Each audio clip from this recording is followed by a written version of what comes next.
vamos a ver, no voy a hablar de Navarra, sino de las tendencias globales a las que no podemos sustraernos. La crisis económica nos está intimidando. Parece que cada día dependemos menos de nosotros mismos y más de instancias ajenas. En ocasiones nos sentimos peleles en manos del destino y la sensación de estar muy condicionados nos paraliza. Esta incertidumbre nos está llevando a obsesionarnos con nuestra seguridad, tendencia de que se aprovechan a veces algunos políticos muy ambiciosos para aumentar el control sobre la sociedad civil.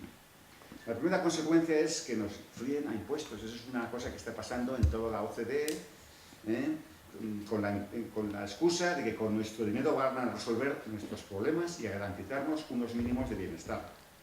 El impuesto sobre el patrimonio, por ejemplo, pues que no ha habido otro remedio que ponerlo, porque las cuentas no salían, yo creo que no estaba en el espíritu de los que están mandando, pues es una canallada, eso va contra, al margen de que quizás coyunturalmente sea imprescindible, ¿no? La Moncloa ha puesto este impuesto, todas las comunidades se han añadido, y esto cruje un poquito los derechos de las personas, porque ese impuesto en su naturaleza no es justo, ¿no? La economía no se dinamiza aumentando impuestos y menos con mayor gasto público, porque los intereses de la deuda nos asfixian. Cuando el esfuerzo fiscal, medido con el índice de Frank, que es el indicador más válido para medir el coste que tiene el gasto público para los contribuyentes, es excesivo y en España es mayor que en Alemania, o sea, el esfuerzo fiscal, los que generan riqueza y empleo se desincentivan. El peor peaje de nuestro elevado esfuerzo fiscal es la pérdida de libertad que supone manejar una menor renta disponible. Si no tenemos dinero, pocos negocios vamos a emprender. Los adeptos de Keynes en política, que son mayoría, creen que la solución a la economía es el Estado, que sabe más que nadie y que se cree en posesión de la verdad absoluta. Por el contrario, las personas que pensamos que toda generación de valor tiene en su raíz la libertad, vemos en el Estado el problema, porque con frecuencia interviene en exceso con una regulación que impide a veces que las empresas tengan el dinamismo que exige la competitividad global hoy. Para atrevernos a perder el miedo se necesita tener visión sobre las expectativas más probables. Tomar decisiones es más fácil cuando tenemos argumentos en los que fundamentarnos. Este ciclo de conferencias tiene ese propósito: sugerir ideas que nos permitan orientarnos anticipadamente en la espesura de un escenario global, en concreto la de hoy. La libertad es la fuente genuina de nuestra realización personal y si la ejercemos en plenitud y con inteligencia, la sociedad mejorará y la economía también. Podemos depender más de nosotros mismos si tomamos conciencia de que el miedo se abate cuando nuestro talento se inspira en la excelencia. Animo a escuchar al mentor que hoy tenemos, ¿no? Yo creo que yo elijo los ponentes preguntando a los mejores, ¿quién es el mejor? Y cruzo las cables y me ha salido aquí Luis Linde. Acabo ya, antes de presentarlo. El mejor medio para combatir la incertidumbre es que nuestro talento se inspire en la excelencia. Y precisamente por eso hemos traído aquí a Luis Linde. Luis María Linde de Castro. Yo creo que es una de las mejores cabezas económicas de este país, aunque él lo negará. Es licenciado en Económicas, es técnico comercial del Estado y economista del Estado. Fue secretario general técnico del Ministerio de Hacienda, del Ministerio de Economía y Comercio y gobernador ante el FMI un tiempo. Fue nombrado director general del Departamento Internacional del Banco de España. Entre el 87 y el 2000 fue alterno del gobernador del Banco de España ante el Comité de Gobernadores de Bancos Centrales de la Unión Europea y en el Consejo del Instituto Monetario Europeo, así como representante del Banco de España en el Comité de Asuntos Internacionales del Banco Central Europeo. Entre 2005 y 2008 fue director ejecutivo por España en el Banco Interamericano de Desarrollo. Actualmente es asesor para asuntos internacionales del Banco de España. Ha sido miembro de la Comisión Ejecutiva y del Consejo General del Banco de España, consejero del Instituto de Crédito Oficial y asesor del Consejo de la Compañía Española de Crédito de Exportación. Ha participado en muchos libros, artículos, etcétera, etcétera, ¿no? O sea, yo creo que tenemos hoy un gran ponente, inteligencia económica, crisis internacional, lo de Grecia hoy lo pone de actualidad, y antes de que empieces digo que vamos a proyectar un pequeño vídeo, que vamos a proyectar para ponernos un poco sobre esto de la especulación, que es lo que pasa, ¿no? Venga. Sí, yo creo que sí, y proyectéis el vídeo, Pablo.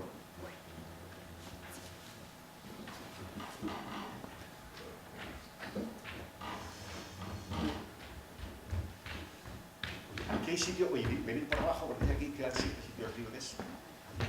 Venga, todavía no hemos empezado, venga. Gracias. Una fotografía. El sonido, si va bien. El sonido.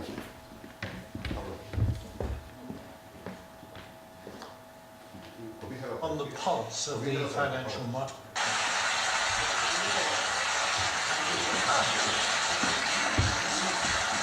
George Parr, you are an investment banker. I am, yes. Yes.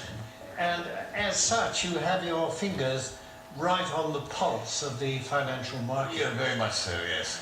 And during the summer, there's been a great deal of turbulence and volatility in the market, yes. yes. Tremendous, yes, tremendous.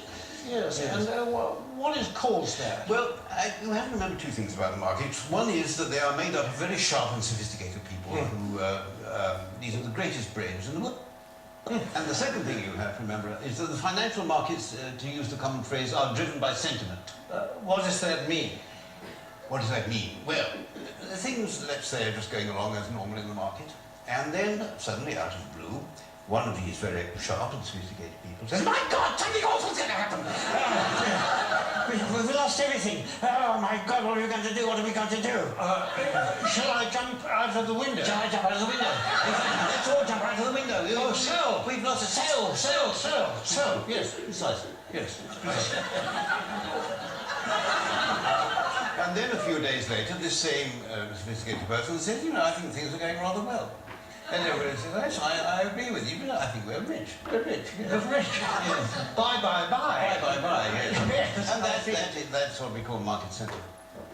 During this summer, there have been actual causes behind the volatility in the markets, haven't there? I mean, specifically and especially in America, granting vast numbers of mortgages to people who can't afford them on properties which are diminishing in value. Well, yes, it's the so-called subprime situation, yes. The subprime market. Yes. How does that work, in fact? Well, imagine, if you can, say, an unemployed black man sitting on a crumbling porch somewhere in Alabama in his string vest, and a chap comes along and said, "Would you like to buy this house before it falls down? And why do you let me lend you the money?"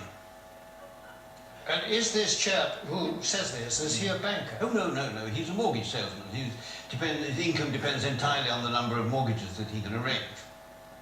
So his judgment to arrange mortgages is completely objective? Completely objective, yes, absolutely. Yes. Yes. And what happens next? Well, then this debt, this mortgage, is debt, is taken, bought by a bank and packaged together on Wall Street with a lot of other similar debts. Without going into much detail about what is actually... Without going into any detail, that's far too boring. And so this is put into a package of debt, and then it's moved on to Wall Street, and it's extraordinary what happens then, that somehow this package of dodgy debts stops being a package of dodgy debts and starts being what we call a structured investment vehicle. And SIV? And SIV, exactly, yes. Yes, I see. And then someone like you comes along and buys it. I buy it, yes, and then I will ring up, I don't know, somebody in Tokyo and say, "Look, I've got this package, do you want to buy it?" And they say, "What's in it?" And I say, "I haven't got the faintest idea." And they say, "How much do you want for it?" And I say, $100 million, and then they say, "Fine, that's it." And that's the market. And presumably this package, I mean, that kind of thing can happen several times to the same package. Possibly, yes. And every time it does, of course, then you, or someone like you, will get a fee and a markup and a profit, yes. And so well, you're on. not expected to do it for nothing, it's hard work. In view of the fact that in these packages there's a lot of dodgy debt, what is it about it that attracts the financial, risk taker? Yeah, well, because these hedge funds, as they're called, which specialise in these debts, they all have very good names. You mean they're responsible companies? No, it's nothing to do with their reputation. They have actually very, very good names. The names they think up are very good. I'll give you an example. There's a very well-known American Wall Street firm called Bear Stearns, who have two of these hedge funds which specialise in these mortgage debts. and they lost so much money, well, lost so much of its value, that Bear Stearns announced that they would have to put in $3.2 billion into one of the funds to try and keep it afloat. $3.2 billion? 3.2 billion, yes, yes. And even then they said the investors couldn't get any money out of it and they were going to let the other fund go. But one of these funds was called the High Grade Structured Credit Strategies Fund. And the other was called the High Grade Structured Credit Enhanced Leverage Fund. Well, that sounds very good. That's good, isn't it? Yeah. Very trustworthy. This is the magic of the market. What started off as lending a few $1,000s to an unemployed black man in a string vest has become a high-grade structured credit enhanced leverage fund. I like the sound of it. It is good. It sounds very trustworthy. I mean, it's got good words in it. It's got words like high. High is good. High is good. Yes, better than low, anyway. Yes, absolutely. And structured is another good word. Very good. Enhanced. I love enhanced. Enhanced is I mean, I'd buy anything if it said enhanced. Absolutely. Yes. It might have been different if it had said the unemployed black man in the string vest fund, but Yes, because then alarm bells might start to ring. But despite these very plausible names, surely the reality is that the people that lent all this money have been incredibly stupid. Oh no. The reality is that what was stupid is that at some point somebody asked how much money these houses were actually worth. I mean, if they hadn't bothered to ask that question, then everything would have gone on as perfectly normal. But unfortunately they did. I see, but now you see, people are saying the crisis is likely to turn into financial meltdown. I mean, can that be avoided? It can be avoided, provided that governments and central banks give us, the financial speculators, back the money that we've lost. But isn't that rewarding greed and stupidity? No. It's rewarding what the Prime Minister Gordon Brown called the ingenuity of the markets. See, and we don't want this money to spend on ourselves. We want this money just to go into the market so that we can carry on borrowing and lending money as if nothing had happened without thinking too much about it. Yes, but if the worst came to the worst and you didn't get this money, what then? Well, then there'd be another market crash, and then I would say to you what people like me always say, that it's not us that will suffer, it's your pension fund. Thank you very much, George Parr. Pleasure.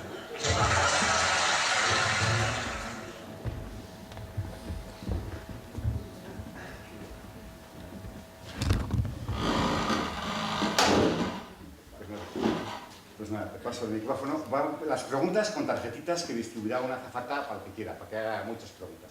Le paso ya el micrófono. Los móviles, por favor.